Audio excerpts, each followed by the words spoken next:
Hey, everybody. Welcome to the Daily Objective. And today is our first ever pre-recorded episode because of scheduling issues. But it's going to be a wonderful one. And we encourage you still to engage, maybe even super chat, especially in light of who we've got on the show. So we're going to be celebrating the birthday of Leonard Peikoff all week, the greatest living philosopher. And we're going to have various guests on all week. And we're starting off strong. I don't know what I'm more excited about, the subject we'll be discussing or who I'll be interviewing. Nikos, welcome to the show. Nikos Sotirakopoulos. It's great to see you. Yeah, you're not excited about me, so let's go straight to Okay, all right. We got somebody. He's you know him. He's the former. He tried. It was good. The former president of the Ayn Rand Institute and current president of the Ayn Rand Fan Club Puerto Rico division, Yaron Brook. Hey, guys. Nice to be on. Nice to have you. So you've spoken a lot about discovering the work of Ayn Rand and how that impacted you, and you eventually moved to the United States. At what point did you realize that there's this other person, Leonard Peikoff, who plays such an important role in kind of getting the philosophy from the mind of Ayn Rand into the hands and eyes and ears of the rest of us? So I think sometime in the mid 1980s, early to mid 1980s in the United States, in Israel, it came to my awareness. Partially, I'm pretty sure I read Ominous Parallels in Israel back then. Couldn't afford to take, if you remember, well, you don't remember, you weren't born then, and neither was Nikos, but in those days, Leonard Peikoff's courses, you could only get them if you signed up for this, to go to somebody's house and they would listen to them on cassette. You weren't allowed to stop the cassette in the middle. You couldn't rewind. You had all these rules, and it cost a lot of money to participate in one of these. I couldn't afford it. So I think once or twice I was invited where I heard maybe one lecture here or there, but never heard a whole course. But it was obvious, from Ominous Parallels, from other stuff, and from just people who had been to the U.S., that Leonard was central to kind of the objectivist movement. But it's only in 1987 when I first moved to the U.S., really the first place I came to was the Thomas Jefferson School in the University of San Diego, and where they held the 2-week-long objectivist conference, and where Leonard spoke, gave a course. I think it was called Objectivism: The State of the Art, and it was an advanced course from material that some of which ultimately made it into OPA. God, wake up, Yaron. Into OPA and Objectivism, the Philosophy of Ayn Rand, that came out in the end of 1991. But a lot of the material that didn't make it into there, kind of that he didn't think was representative, or the things that he heard from her. OPA is very much, this is what Ayn Rand said as delivered by me, but this is as close as I can to objectivism. But there was a lot of material there that was his development, his ideas. So it was a great course. And it was the first time I actually got to sit from beginning to end to a whole course and got a sense of Peikoff's mastery as a teacher, as a deliverer of content, and as of a developer of ideas, philosophical ideas. So it was quite an experience. It was at a level that I'd never experienced before in terms of somebody's thinking, and so somebody's ability, in terms of somebody's understanding of Ayn Rand and of objectivism. I mean, clearly he was the master at that point. So it was only in 1987 that it fully, really resonated. The importance of Leonard Peikoff and his contribution and his contribution to my life, but also to the movement more broadly. Yeah, that must have been quite an experience. I've seen a couple videos of Dr. Peikoff in the 80s. He had his cool mullet or whatever that haircut was. He was, he was just going through the basics. Here's our metaphysics, epistemology. But you know, it must have been an amazing. It wasn't that basic. It was, I mean, it's basic now in a sense. Even now it's not basic because you've got all the work Leonard Peikoff did. And in presenting these ideas and delivering these ideas to all of us. But it wasn't basic back then. It was super cutting edge and still is. And it wasn't easy. And it was, he went very deep in some of those courses. I mean, you should go listen to Objectivism State of the Art. I mean, it goes very, very deep into metaphysics and epistemology, particularly those first few lectures. None of it is basic or simple. Yeah, I meant the video that's on YouTube where you see Dr. Peikoff is him. It's kind of an introductory video. Yeah, but I organized that event as part of Lyceum conferences. We got the students. I went around it up the students. I have to take a 2-minute break because I just spilled coffee. And then at some point you got to know Leonard Peikoff personally. Do you remember how that happened? Yeah, so I first got to know him in 1987 at the conference. Just like every other conference at TD, you chat a little bit. I actually had a business meeting with him. Boaz, who runs Ayn Rand Center in Israel today, and I met with Leonard to ask for permission to translate Ayn Rand's essays into Hebrew and publish them in Israel. And so we had a really charming meeting with him in his room. I still remember sitting around a round table. And he was like, yeah, you know, don't even ask. Just translate the stuff and publish it. We need to get her ideas out there. And it was really refreshing. We were very intimidated. There were all these stories about how tough Leonard Peikoff can be. And we were intimidated and we were young and students. And he was, yeah, I mean, he was Leonard Peikoff. And he was charming and incredibly friendly. But I really got to know him from several events during the I'd say mid 90s. I can't remember the exact dates of these things, but approximation. So first, I used to run a company that sold reproductions of artworks. So it was called Values. And in some variation, we actually had a physical store at some point called Art is Art with a capital A is A, you know, really clever. And we had all these reproductions of artwork. And in the 1993 Thomas Jefferson School Conference, we rented a room at the hotel and displayed all the artwork and made it available for sale. And it turned out Leonard Peikoff loved what we were displaying, and he would hang out. He would go running in those days. And when he finished his run, he would come in and flip through. We had lots of posters. We had hundreds of these, and flip through the posters and just sit there. And we had stuff on the walls and everything, and just enjoy it and just talk to me and whoever was ever manning the room at the time, and got to know him a lot more then. And he bought a bunch of stuff. I mean, to this day, Leonard has on his wall some of the art that he bought from Values back in the 1990s when we were selling this stuff. So I got to know him a little bit then. And then there was a painting he had by Capoletti that Ayn Rand owned, Desnudo, that had been in Ayn Rand's living room, and in those days was in Leonard Peikoff's living room. And I asked him, hey, we sell all these photographs of art. Would you let us come to your house to photograph Desnudo, and then we'd sell reproductions of it? He said yes, surprisingly. And we went. I remember it was myself, my wife, and another friend who later worked at the Ayn Rand Institute for a little while. And we photographed the painting at his house. And then we spent a day with Leonard. He showed us around the house. He showed us all the pictures. He told us stories.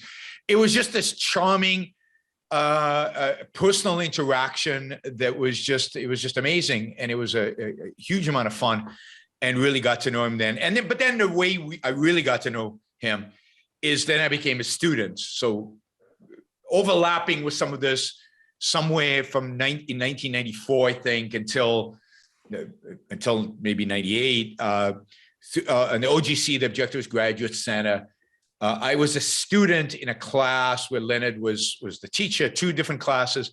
One was called Confusion Papers, where we would write a page about the thing we thought we were confused about in objectivism. And then Leonard will show us how confused we really were and how our confusion was not what we thought it was completely something different, much deeper, much more fundamental. And those were amazing. And I wrote 2 confusion papers for those seminars. Yeah, do you remember what your confusion was? Yeah, I mean, one was, one became a lecture. One became a Leonard Peikoff lecture that he gave at a conference.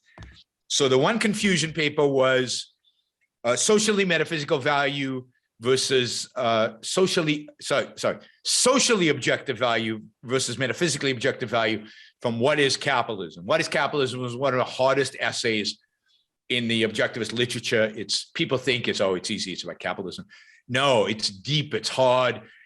She defends capitalism in a way that I can't. I mean, it's so epistemological in its nature, the essay.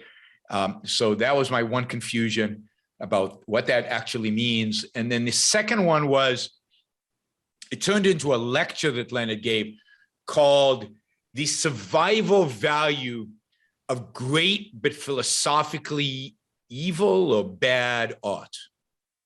So it's about art. It was about, why should I read Tolstoy? I mean, his philosophy is so terrible, you know, and he turned that confusion paper into a whole lecture. And then the second course we took, so that was one course. And then the second course we took was teaching, a teaching class, where you gave a short presentation, just like I did, you know, not just like I did with the Iron Man Institute, because it was Leonard Peikoff, which is not me, so it was at a different level. But yeah, basically, you present 10 minutes, 15 minutes, and then he rips you to shreds, typically. And I can only remember presenting once or twice, but the once I presented that I remember was at his house. So I drove down from Northern California to Southern California and went to his house, because in those days I was living in Northern California. Went to his house, and there was a group there of people, many of whom you guys know, and presenting, and all of us did. So a lot of the intellectuals you know today were part of that class and wrote confusion papers and participated in the teaching seminars. And that's how I got to know him. And then, you know, through that, we kind of became friends, and we you know, the other aspect of this, so this is all in the mid-90s, right? In the mid-90s, I took over the conference business that used to be the Thomas Jefferson School. So I started running summer conferences. I was also running weekend conferences, but I was running summer conferences. So I did a summer conference in 1995, 1997, and 1999, 3 summer conferences, all of whom had Leonard Peikoff as a lecturer. So I was in a position of negotiating what he was going to speak about, how much to pay him, what accommodation he was going to have, all of that, which was for most people quite terrifying, because again, Leonard Peikoff has this aura of he knows exactly what he wants, how he likes it, and he'll let you know if he doesn't like something. Sorry, have you got a highlight story from that, from your relationship as you having to negotiate with Leonard? No, I mean, my negotiations with Leonard, shockingly and different than I think other people's experience, was always great, was always fine. I mean, not only that, but in 1990, I don't even know the year, 7, 8, we did a virtual course with Leonard, live video with Leonard Peikoff. This is before YouTube, before streaming. The internet is just a few years old, right? I mean, Netscape goes public in 95, 96, right? So this is right around then. And if you've ever seen, it's available now at Ayn Rand University, Objectivism Through Induction. That was a course that we sponsored, Lyceum, which was a company that I owned with Pamela Benson, my partner. And so we organized all these places around the country that had video conferencing equipment, and people would go and sit in a classroom and watch Leonard on screen. And Leonard was at a place in Southern California, and I drive down and spend the night and spend the day and organize it and get it all set up. And the technical problems were just a nightmare in those days because it was all, it was new technology. And I would go to the sessions. I'd be there. I'd drive Leonard there, drive him home, spend the day. So as his employer, if you will, right, I got to know him really well. And we became more and more friends. And there was a period in which together we tried Egoscue, which is this physical therapy thing. And I would fly down, pick him up in Orange County, drive down to San Diego, do the Egoscue sessions, drive back. So we landed up during those late 90s, spending quite a bit of time, I think, together. I mean, it probably seems exaggerated in my mind. It probably wasn't that much amount of time because I was in Northern California, he was in Southern, but it was good quality time, and we got to know each other really well and became quite friendly. And you traveled to Greece at one point. Is that around that same time? Again, a conference that I organized, right? So this is a conference that we did in 1997, which involved a conference in Athens, speakers in Athens, then a boat, a cruise that then did the Greek islands. And during the cruise, more lectures on the cruise ship. So Leonard did, I think, a famous talk that is, again, available, why Greece is his favorite culture on that cruise. But yeah, that's definitely, we hung out there. We, every island you get off and you go tour around, and we did that. We had a famous argument. Leonard and I had a famous argument at a restaurant at the top of the volcano in Santorini, overlooking one of the most amazing views in the entire planet. I mean, it wasn't a hostile argument, but it was an intellectual argument about the risk of terrorism. Leonard Peikoff turned out to be completely right. I turned out to be completely wrong.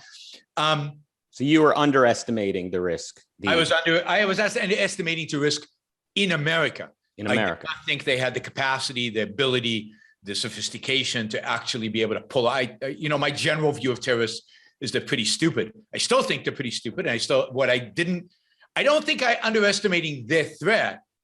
I overestimated the ability of the Americans to protect themselves. And if you read about 9/11, the more you read about it, the more you figure out that they had a million opportunities to stop this. And it was a major intelligence fiasco for the Americans. So I overestimated their abilities. But yeah, so we definitely got to spend a lot of time on the Greek island cruise, a famous Greek island cruise, because I still get a hard time from people who were at that cruise because of the quality of the boat. This is wasn't exactly a luxury. I believe back then, I mean, this doesn't have anything to do with Leonard, but I believe back then that objectivists were relatively poor, and they didn't have money to spend on stuff, because I was really, really poor. And most of the people around me that I knew were fairly poor. And it turns out, so I booked a fairly cheap boat, and it turned out that objectivists had money. And if I'd booked a more expensive one, a really nice one, maybe I couldn't have gone. But it was my conference. I guess I could have. But I could have charged a lot more money and done a better boat and still filled the boat probably. But anyway, people harass me to this day. But Leonard had a great time, I think, on that cruise. And again, we got to hang out. I was, at his wedding to Amy, again, during those years, those 90s. So in the mid 90s is really when I got to know Leonard, and we became personal friends. So here's a question, Yaron. So when you're having, let's say, this, what would be in retrospect, the 9/11 argument, or how would Leonard Peikoff think about the topic? How would he form his view on a topic? So, for example, I don't know if you were around when he was writing Facts and Value, so what would be the process of thinking if you could somehow reverse engineer Dr. Peikoff's process of thinking? Yeah, I don't think I can reverse engineer. I mean, he's a genius, and he's brilliant, and he sees things before other people do, and he sees the essential, right? He does two things brilliantly, in my view. he both can see the essential in something, the principle involved, the essential concretes that matter. And then he is a master integrator. Then he can see the connection to that, to everything else. I think what he saw for 9/11 was from Salman Rushdie on, the appeasement, the emboldenment, the growing significance of the Islamist movement. So that's one thing. They were a threat and a growing threat. And the second was the decline of America, right? So those two things I think he saw, and he connected the two as they're going to attack us, and we're not in a position to protect ourselves, and they're going to reach it. I don't think I quite saw the decline of America quite in the same way. I don't think I saw the rise of Islamism in the same way. My vision of Islamic terrorism was an Israeli perspective, shaped in the 70s and 80s, where terrorists were basically secular. They weren't religious fanatics. They weren't as committed and as crazy with religious fanaticism, not as fanatical as the Al Qaeda type terrorists. So he saw much more of that and integrated all of that together. I was there when he wrote and when he edited the full-page ad we did after 9/11, which is a brilliant piece, and everybody should go and read it. It's on the Einman Institute website still. It kind of basically said, this is what happened on 9/11. This is who's at fault. This is what we should do. And if you read it 20 years later, even though it was written just, I think it was 3 weeks after the attack, it got it, right? It got it in all its essentials. Everything in it is true, even now that we know so much more after 20 years.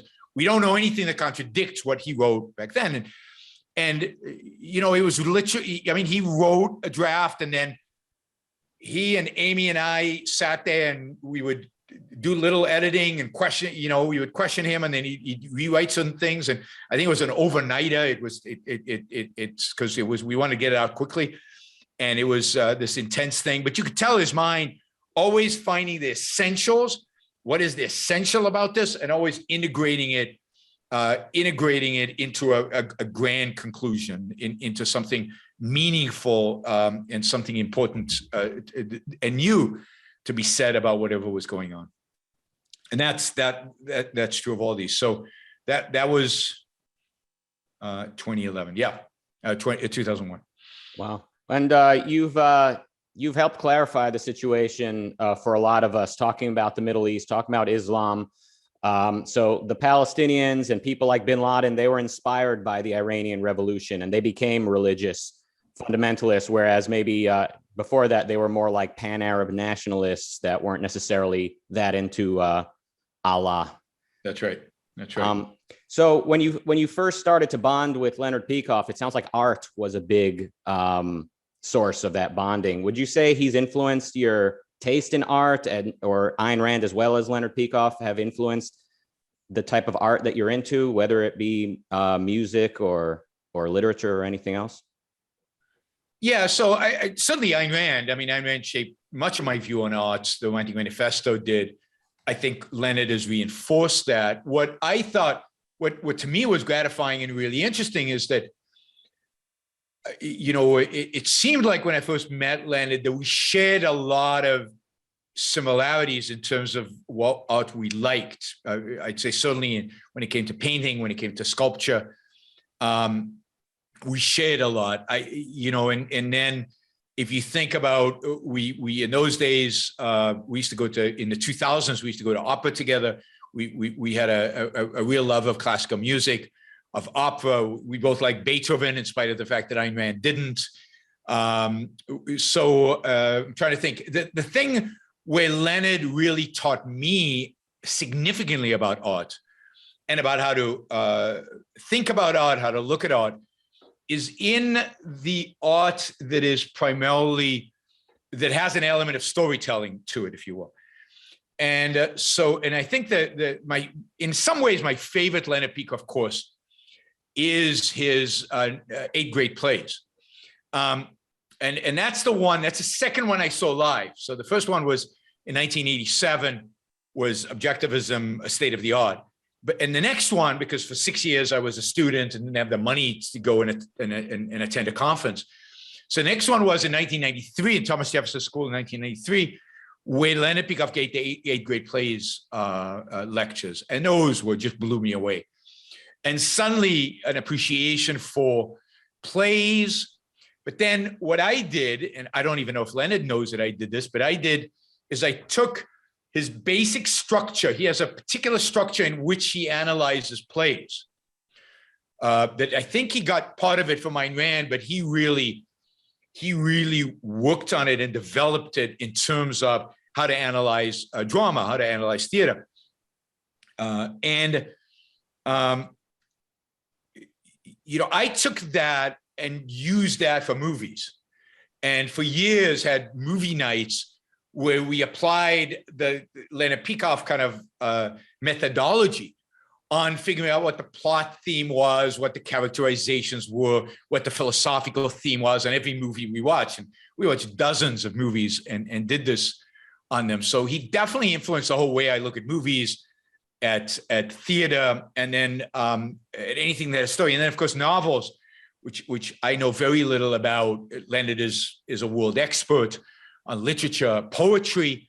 In 1999 at another conference I organized in Grand Labaken in Lake Tahoe, Leonard gave a course or a couple of lectures on poetry, which were fantastic. So I think I've learned from him primarily about what you'd call the conceptual, the arts that deal with concepts, right? Poetry, theater, drama, and literature. But we share a lot of likes when it comes to. So, the other thing he taught me about, the other music he taught me about was jazz. I was never really that big into jazz. Well, two forms of art, two forms of music I'll mention. Jazz, which he introduced me and my wife to in really in a serious way I can't remember when, but sometime in the 2000s. And we used to go to jazz concerts together, particularly this one pianist that Leonard really liked, Tamir, who ended up being an Israeli. The Israelis are everywhere. And we used to go to concerts together to watch him and various jazz ensembles. And that was always really, really enjoyable and fun. And then, of course, more recently, he's introduced me to, in a more serious way, is operetta. He's introduced all of us, in a sense, to operetta. I knew something about operetta previously. I've always had a few operettas in my library, but I never took them as seriously as Leonard did, and never got into it as much as Leonard. But certainly my appreciation for them has gone up significantly since he's been talking about it. We've watched some operetta together over the last couple of years, which has been super enjoyable. And so, yes, I'd say the musical forms he's introduced me to is operetta and jazz, and then the plastic arts. We often, share a liking for, and we often, and then of course I've learned a huge amount from him in terms of all the other arts and generally art appreciation. I mean, even when Leonard talks about sculpture, he talks about it in a much deeper, more meaningful way than anything I ever say about sculpture. So he sees things that, so when he talks about his experience in front of Michelangelo's Dying Slave and what the Dying Slave means, and I mean, he has a depth of understanding that is truly astounding and exceptional. And we can all learn a huge amount and do learn a huge amount from him on every topic he talks about, but art, which is a real passion for him. Certainly he at some point studied sculpture to study actually sculpting. And he knows quite a bit about it. So Yaron, the next period is then the period where you are leading the Ayn Rand Institute, which is a period that has, the idea is to have a mass, let's say, an opening to bigger audiences without yet compromising the philosophy. So during that period where you're leading ARI, what's your relationship with Leonard, and what is his view, let's say, on your vision for ARI? I mean, you really should ask Leonard. I mean, it's a little tricky for me to try to impose. I mean, my relationship with him has always been good and great, often great. We've had our confrontations or conflicts about particular people. Certainly, usually it's about people. Rarely have we disagreed about topics, and never about a philosophical topic, because who am I to disagree in a sense with Leonard about a philosophical topic? I mean, maybe application. You all know we disagree about immigration, and I think we disagree about other political issues, concrete. But we never, Leonard had a particular view of what the Institute should be doing. I always took that into account. I always try to respect that. I always try to do the things that Leonard thought we should be doing. I think I had probably a broader vision of what we should be doing. He accepted that and supported it for the most part. I mean, if you hear often the praise Leonard expresses towards me and the Institute at different OCONs over the years, some of it's over the top, overly praising of me and the Institute, but generally it was positive. Generally, he thought what we were doing was good. I'm sure there are things he didn't like. I'm sure there were lectures I gave where he later told me, that I was bad stylistically and wrong thematically. I mean, other than that, it was great. And I always took that really, really seriously. And those videos are not online of those talks because I never put them up because he was right. And so it's how I think I got better, is by taking input from Leonard seriously. He attended some of the stuff, but most of the stuff he hasn't attended. So he doesn't have full knowledge of everything I've spoken on. He hasn't critiqued it. But from the perspective of ARI, I'd say, we had a great relationship. The conflicts, again, we might have had about people, but generally our friendship only intensified during the period that I was running ARI. And, I think, there was no, I don't know if you want any scandalous information, but no, the opposite. I wasn't going for the scandalous information. No, I mean, I think he supported what we were doing, and he supported, again, I don't think he was involved, and I think he wasn't that involved in the detail. I don't think he kept track of everything we did. I don't know that he would have agreed with everything he did or with everything I say. He probably wouldn't have, but he chose the level of engagement that he thought, and at that level, he was very positive and very, very supportive of everything that I did, and very eager to work. He did OCONs, he gave lectures at OCON, he did other things for the Ayn Rand Institute. He wrote once in a while, he'd even write a fundraising letter. So he was engaged in what we did to the extent that he wanted to be engaged with it, and there were no big issues and confrontations other than a couple of times with regard to particular people, and all of those were resolved. When you listen to some of Dr. Peikoff's lectures from like the early 2000s, and the question would come up like, how is this philosophy going to spread? How are we going to reach more people? And at once or twice, he praised you, Yaron, saying like, have you seen this Yaron Brook guy? He's out there talking to the media. I don't know if you could think of a better way to reach people than what he's doing. I mean, I'd love to hear about it. He definitely thinks highly of you, at least based on those Q&As that I've heard. And then speaking of Q&As, his podcast, I think, began about around the time he finished writing The Dim Hypothesis. And he ended up bringing you on board for the last year or two of the podcast to host alternate weeks to focus specifically on politics, I think, so that he wouldn't really need to. So he obviously he thinks highly enough of your thinking, even if you do disagree. Like you said, you famously debated immigration on that podcast, I think, also to showcase that you can disagree, but it's not a fundamental schism. It's just you disagree about the application. Yeah, I mean, at some point, I think his view was that he didn't enjoy answering questions about politics. It was depressing.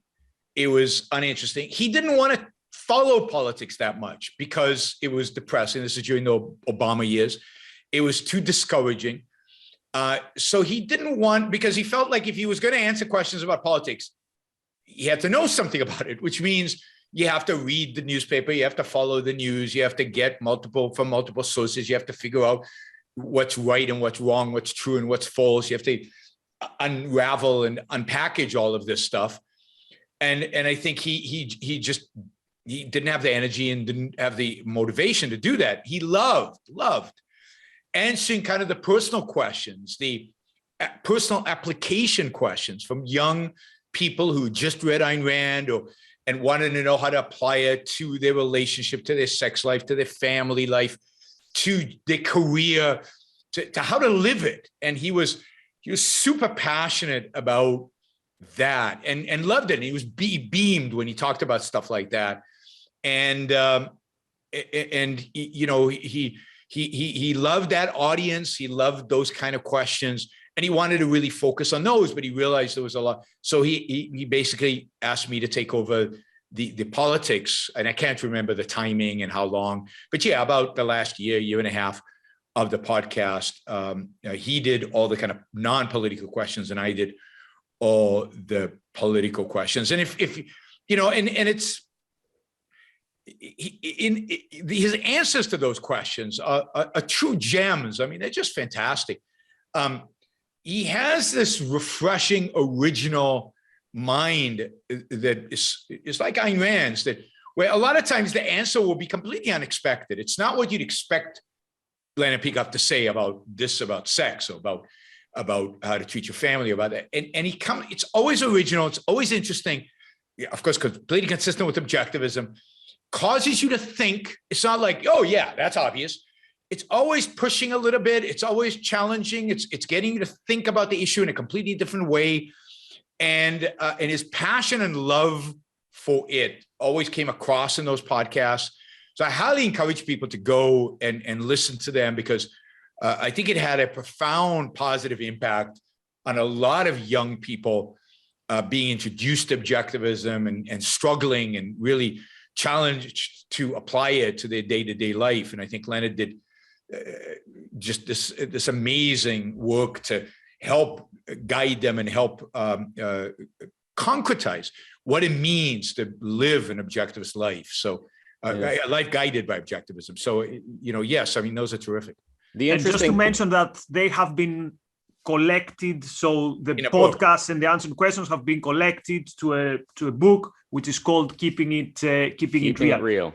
So one last question from me, Yaron. So many people claim that Dr. Peikoff is one of the best public speakers they've seen, and he's captivating. The voice, the tonality, I'm not 100% sure what exactly it is, but there's something very specific there. At the same time, I've heard from people that his speaking engagements involve a lot of preparation. So he mentioned it himself before the operetta lecture. I kind of get the idea that he had been nervous before giving a talk, that he had to have everything. So do you want to tell us a bit about Dr. Leonard Peikoff, the public speaker? Yes, I mean, I can say a few things. And of course, what you don't see, because we don't have video of it, is Leonard Peikoff, the teacher, which is a little different than Leonard Peikoff, the public speaker. I mean, Leonard is the best public speaker, certainly in objectivism. And he's the best thinker on his feet, other than maybe Ayn Rand. In objectivism, he does Q&As better than anybody else, but he also is the best, I think, speaker. He has this amazing ability to both have his entire lecture prepared, which he does. He has it all in writing, and deliver it in a way that doesn't appear as if he's got it all prepared.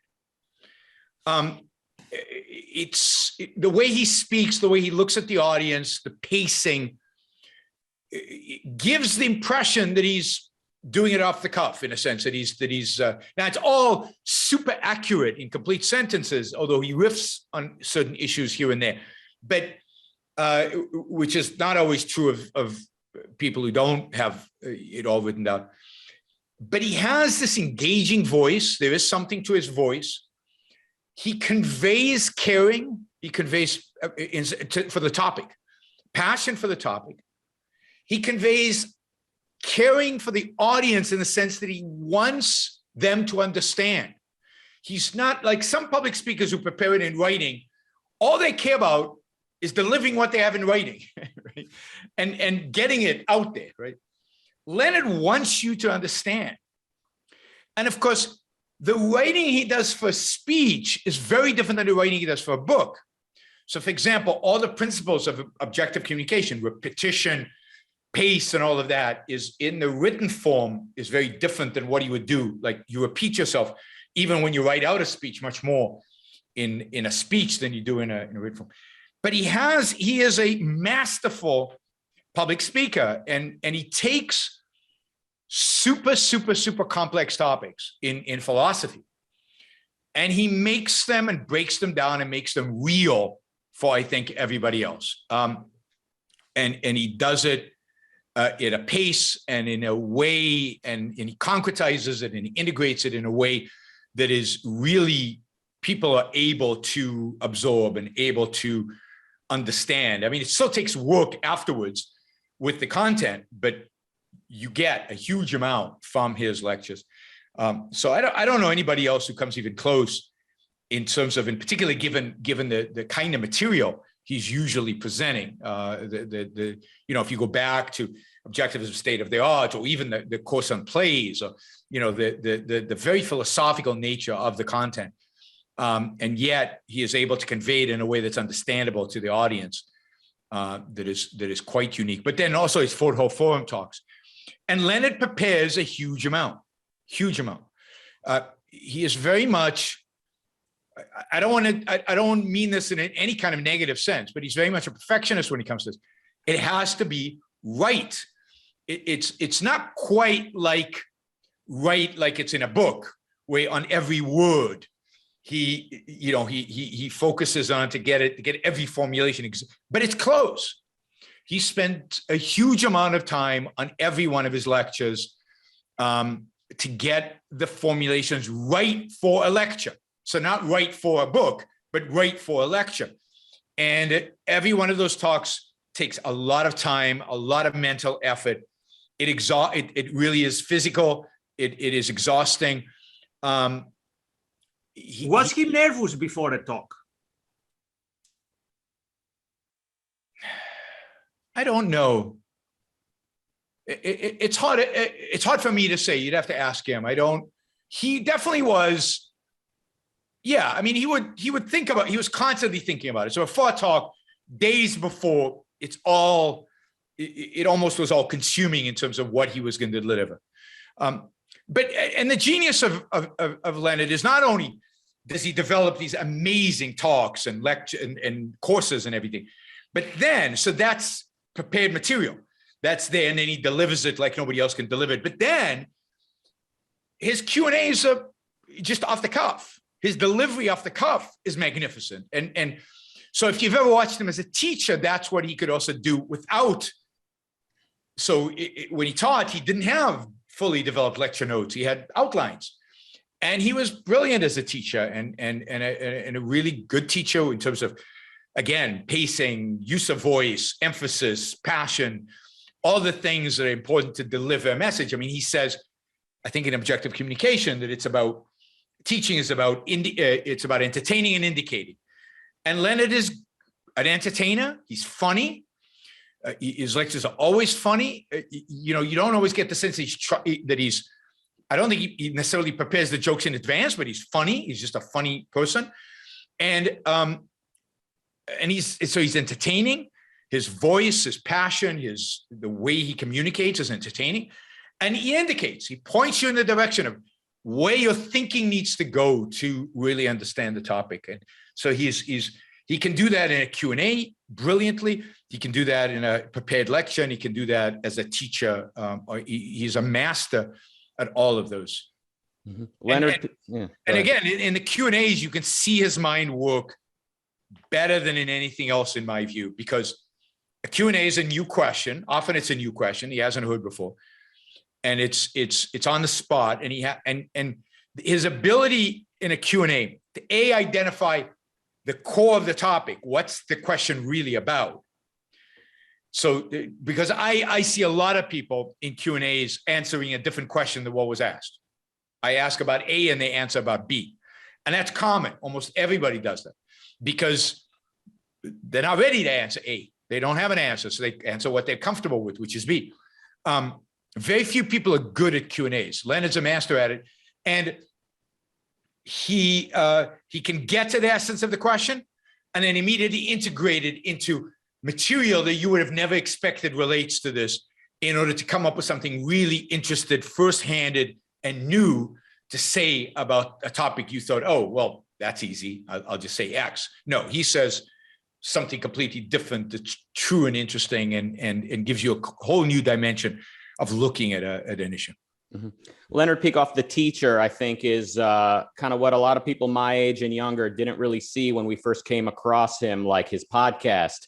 It's a Q&A format, and we didn't necessarily see the decades and decades of meticulous study and teaching that he did up until that point. And we thought like, oh, this is what an objectivist philosopher does. He sits back and takes questions, and and now everyone can do that. I can do that. I can get on the internet and answer, oh, is it moral to have an open lesbian relationship? I mean, today I realize, and I hope people, understand, a philosopher is at least as complex a profession as I think any type of engineer or doctor.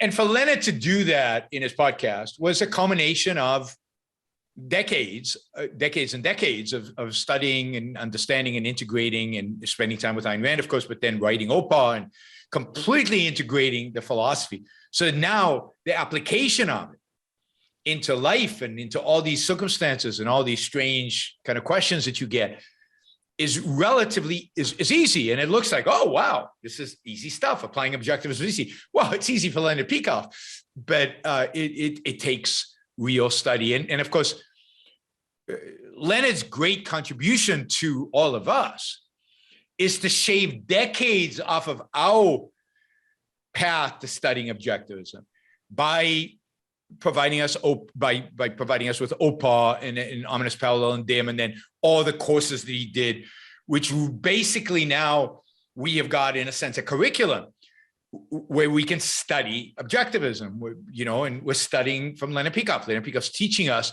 I mean, he learned from Ayn Rand, but we are really everybody who studies objectivism today from OPA and from the courses, we're all students of Leonard Peikoff. And that is, at a professional level, his main contribution to all of our lives is teaching us this philosophy, teaching us how to apply it, teaching us it at a very, very, very philosophical, in-depth way, but also how to apply it to every aspect of your life, from, again, sex to art to education to, think of all the topics that Leonard in his career has covered.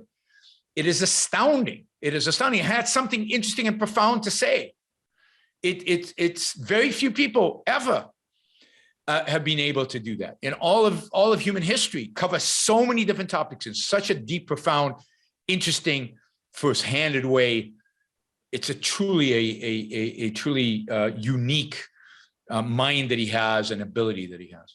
Yeah, well, we've gone over time. I'll tell people, check out your recent lecture you did about OPAR, Objectivism, the Philosophy of Ayn Rand. It comes off like you were called upon to lecture on this subject that was not a subject you chose, but you rose to the occasion and made it very personal. So I'm a fan of that lecture. I'll tell people, check that out. Is it available? So it's you're on talking YouTube. About the lecture from 2021, Ocon. Yeah. Mm-hmm. I'm not sure if it has been already released, but it will at some point. And it's a very nice tribute. And let me plug the Ominous Parallels. Now, there's a book. Now, Yaron, you grew up in Israel with like the aftershocks of World War II.